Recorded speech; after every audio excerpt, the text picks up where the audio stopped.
people don't realize it until they get out on the waterway. But the City of Houston has just approved $100 million worth of bond issues to be matched with another $100 million of private funds for trails along these very bios. And this sort of thing is just not acceptable. Nobody in the state of Texas can think this is acceptable. So wetlands are the kidney systems, basically, of the environment. So they purify the water, they clean the water, and just like your own kidneys, we can't exist without these wetlands in the Houston area because they really clean the surface water that goes to Lake Houston, which is the primary water source for millions of Houstonians. And so what should be areas for dragonfly nymphs and damselfly nymphs, which eat mosquitoes for us, that is filled up very often with these bottles. When we finally have a rain, it pours into our bayou. The bayous are used as part of the storm drain system.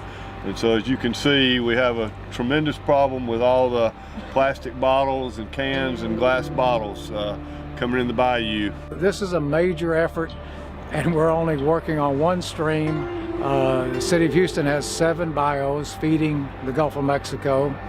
And I don't know how many streams we have, but if you start at the Sabine and go to the Rio Grande, we have a lot of streams that are feeding the Gulf of Mexico, and we're feeding some stuff to the Gulf of Mexico that we really don't want to go there.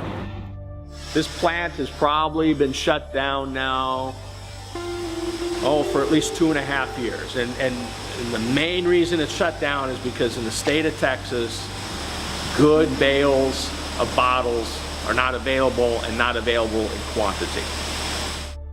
And as a result, most plants are either running at no profit or plants such as ours is shut down right now because the material is not available.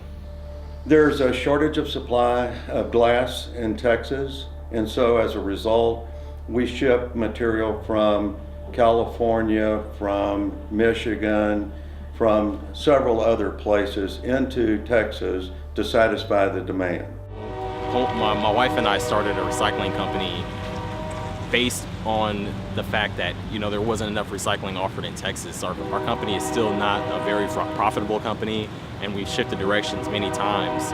As a kid growing up in a state with a bottle bill, you could easily see the value of each bottle and can printed on the label, and it was, for me, that was bait money or tackle money for whenever my mom and I would go fishing. I remember from having worked with persons that are in the, come out of the criminal justice system. They say, if we could just make $10 an hour, we wouldn't return to crime. Okay, there are people who turn in these to the tune of $300 every couple of days. The real story is how much of the material that's picked up at the curbside actually gets recycled. Well, you can look at container recycling statistics, the recycling rate, and over the last 10 or 15 years, the amount of curbside recycling has grown significantly. But look at the rates. The rates haven't gone up. And the reason the rates haven't gone up is there's such bad quality that a lot of it that's being collected is ending up in the landfill.